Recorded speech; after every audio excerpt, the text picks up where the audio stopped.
El aparato circulatorio se compone del sistema de vasos sanguíneos y del sistema de vías linfáticas. El sistema de vasos sanguíneos está formado por una bomba muscular, el corazón, y los vasos sanguíneos. El corazón bombea la sangre a las arterias, que la distribuyen al dominio microvascular en los distintos tejidos y órganos. Figura 15, raya 1. El dominio o territorio microvascular comienza con las arteriolas, que conducen la sangre a un reticulado denso de vasos finos, los capilares, desde donde la sangre es recogida en vénulas.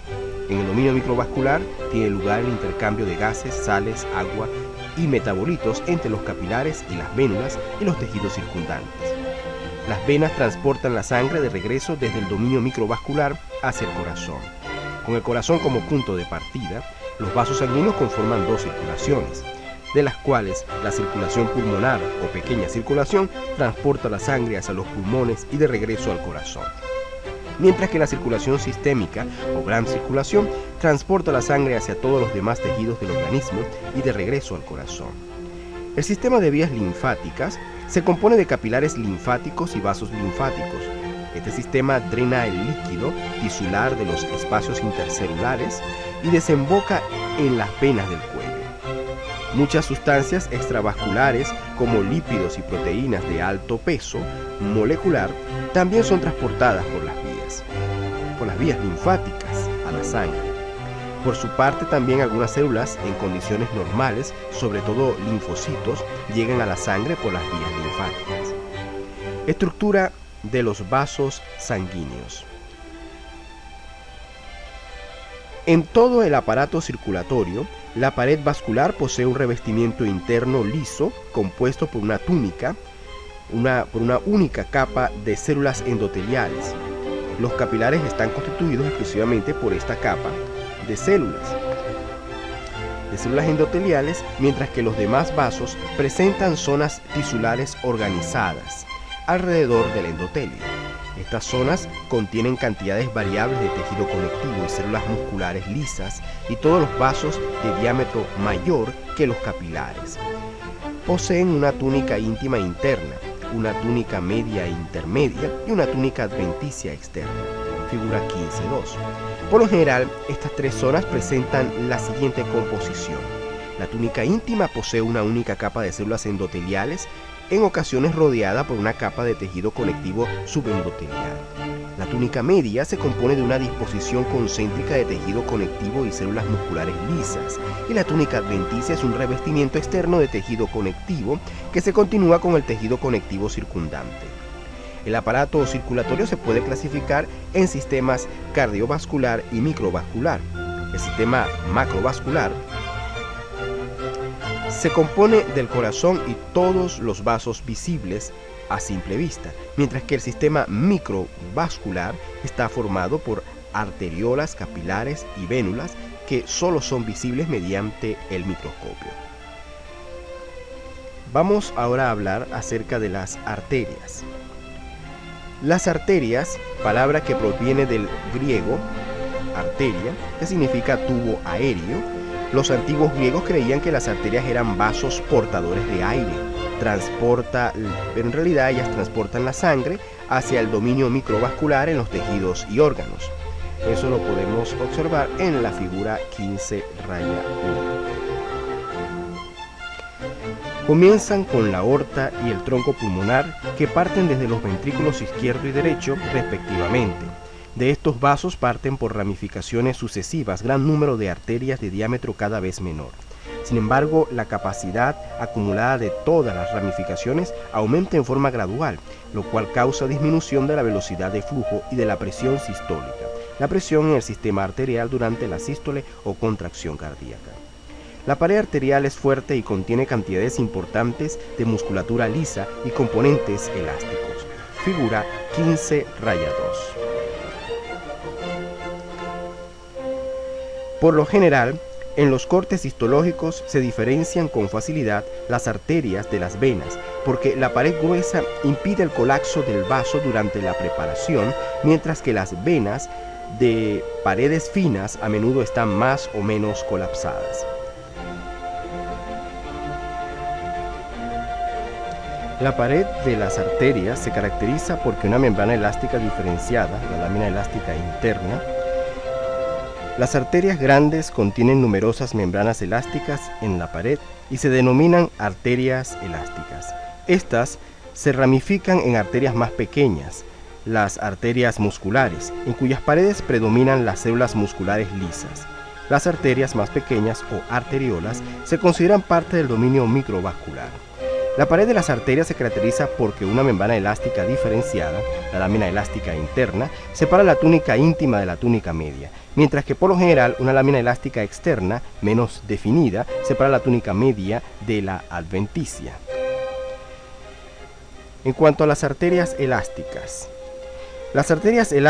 poseen un diámetro superior a 10 milímetros e incluyen la aorta, el tronco pulmonar con las arterias pulmonares, la arteria carótida, la arteria subclavia y las arterias coronarias, entre otras. Todos los diámetros vasculares indican el diámetro luminal. La arteria elástica más grande es la aorta, figura 15 raya 3.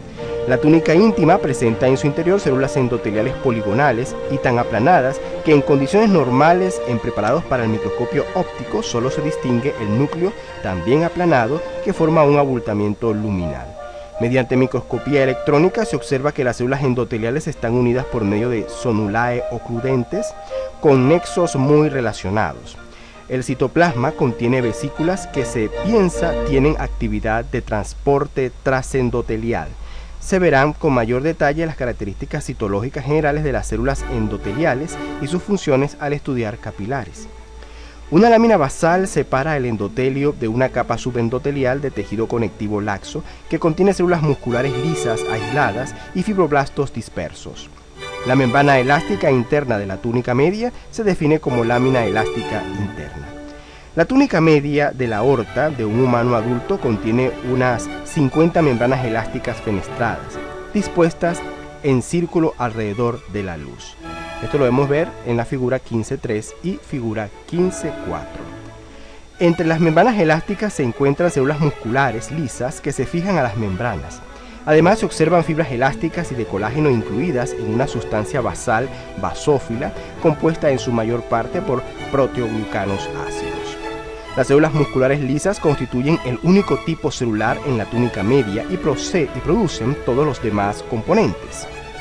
La túnica adventicia es bastante delgada en las arterias elásticas, figura 15 raya 3, y se componen de tejido conectivo que en su mayor parte contiene fibras de colágeno. La lámina elástica externa se define como la membrana elástica fenestrada más externa de la túnica media, que al igual que la lámina elástica interna no se diferencia de las demás membranas elásticas que contiene. La adventicia y la porción externa de la túnica media contiene pequeños vasos sanguíneos y linfáticos, vasa vasorum, mientras que el resto luminal de la pared vascular se nutre por difusión desde la luz, proceso facilitado por la fenestración de las membranas elásticas. En ocasiones, la vasa vasorum puede estar acompañada por pequeños nervios. La sangre es impulsada por las contracciones rítmicas del corazón hacia las arterias, por lo que éstas tienen pulso. En cada sístole, contracción de los ventrículos cardíacos, aumenta pasivamente el calibre de las arterias elásticas, dado que las membranas elásticas de la pared arterial retienen por cierto tiempo la energía de la contracción cardíaca. Durante la diástole cardíaca, fase de relajación, se libera esta energía, cuando las paredes arteriales elásticas se contraen, por lo que el flujo de la sangre se mantiene durante la diástole. Las propiedades de la pared elástica arterial modera las variaciones de presión y favorece un flujo sanguíneo más uniforme, en especial en las porciones más terminales del sistema arterial. Vamos a hablar ahora de las arterias musculares. Las arterias musculares constituyen la mayor parte de las arterias del organismo. Varían en tamaño entre 10 milímetros hasta 0.1 milímetro de diámetro. La pared es relativamente gruesa en comparación con el diámetro vascular, debido a la gran cantidad de musculatura lisa que posee la túnica media y que le dio el nombre a este tipo de arterias. Figura 15 raya 1. En las pequeñas arterias musculares, La túnica íntima se compone solo de las células endoteliales aplanadas que se ubican directamente sobre la lámina elástica interna, apenas separadas por una lámina basal, figura 15, raya 5. Las células endoteliales poseen evaginaciones basales que se extienden a través de la lámina basal y la lámina elástica interna y entran en contacto con las células musculares lisas subyacentes. En la zona de contacto se pueden encontrar nexos. El endotelio es igual que en las arterias elásticas y también aquí las células están unidas mediante zonulae ocludentes y nexos. En las arterias musculares más pequeñas se observa una capa de tejido conectivo subendotelial. La lámina elástica interna está bien desarrollada en las arterias musculares y en los cortes transversales teñidos con hematoxilina eosina. Se distinguen como una línea ondeada eosinófila refringente. Figura 15.5 y figura 15.6. El borde ondulado se debe a que la musculatura lisa de la túnica media se retrae después de producida la muerte, contracción agónica, lo cual causa pliegues longitudinales en la lámina elástica interna. En las grandes arterias musculares, la túnica media contiene más de 10 capas de células musculares lisas en disposición concéntrica. Eso lo podemos observar en la figura 15, raya 5. Mientras que en las arterias pequeñas se observan 4 a 10 capas. Entre las células musculares aparecen fibras de colágeno y elásticas incluidas en una matriz glucoproteica que se tiñe con intensidad con la reacción de Paz.